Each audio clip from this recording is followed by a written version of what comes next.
بسم اللہ الرحمن الرحیم۔ اہل جاہلیت کے اندر بت پرستی کے رسم میں جو چوتھا نمبر کا رسم ہے، اس میں یہ ہوتا تھا کہ بتوں سے تقرب کا ایک طریقہ یہ بھی تھا کہ مشرکین اپنی ثواب دید کے مطابق اپنے کھانے پینے کی چیزیں اور اپنی کھیتی اور چوپائی کی پیداوار کا ایک حصہ بتوں کے لیے خاص کر دیتے تھے۔ اس سلسلے میں ان کا دلچسپ رواج یہ تھا کہ وہ اللہ کے لیے بھی اپنی کھیتی اور جانوروں کی پیداوار کا ایک حصہ خاص کرتے تھے، پھر مختلف اسباب کے بنا پر اللہ کا حصہ تو بتوں کی طرف منتقل کر سکتے تھے، لیکن بتوں کا حصہ کسی بھی حال میں اللہ کی طرف منتقل نہیں کر سکتے تھے۔ اللہ تعالیٰ کا ارشاد ہے،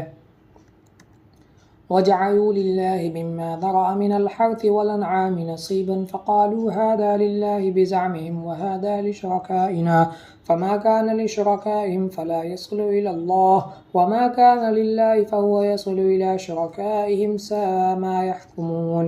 اللہ نے جو کھیتی اور چوپائے پیدا کیے ہیں، اس کا ایک حصہ انہوں نے اللہ کے لیے مقرر کیا اور کہا یہ اللہ کے لیے ان کے خیال میں یہ اور ہمارے شرکا کے لیے ہے، تو جو ان کے شرکا کے لیے ہوتا تو وہ تو اللہ تک نہیں پہنچتا، مگر جو اللہ کے لیے ہوتا وہ ان کے شرکا تک پہنچ جاتا ہے۔ کتنا برا ہے وہ فیصلہ جو یہ لوگ کرتے ہیں۔ نمبر 5، بتوں کے تقرب کا ایک طریقہ یہ بھی تھا کہ وہ مشرکین کھیتی اور چوپائے کے اندر مختلف قسم کے نظریں مانتے تھے۔ اللہ کا ارشاد ہے، وَقَالُوا هَٰذِهِ أَنْعَامٌ وَحَرْثٌ حِجْرٌ لَا يَطْعَمُهَا إِلَّا مَن نَّشَاءُ بِزَعْمِهِمْ وَأَنْعَامٌ حُرِّمَتْ ظُهُورُهَا وَأَنْعَامٌ لَا يَذْكُرُونَ اسْمَ اللَّهِ عَلَيْهِ افْتِرَاءً عَلَيْهِ۔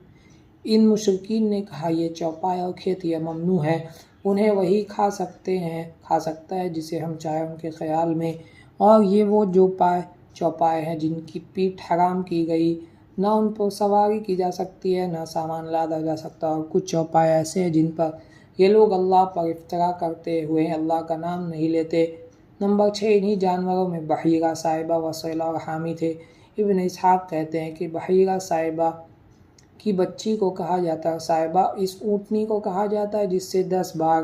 پے در پہ مادہ بچے پیدا ہو، درمیان میں کوئی نر نہ پیدا ہو، ایسی اونٹنی کو آزاد چھوڑ دیا جاتا تھا، اس پر سواری نہیں کی جاتی تھی، اس کے بال نہیں کاٹے جاتے تھے، اور مہمان کے سوا کوئی اس کا دودھ نہیں پیتا تھا۔ اس کے بعد یہ اونٹنی جو مادہ بچہ جنتی اس کا کان چیر دیا جاتا تھا، اسے بھی اس کی ماں کے ساتھ آزاد چھوڑ دیا جاتا تھا، اور اس پر سواری نہ کی جاتی، اس کا بال نہ کاٹا جاتا، اور مہمان کے سوا کوئی اس کا دودھ نہ پیتا۔ یہی بحیرہ اور اس کی ماں سائبہ ہے۔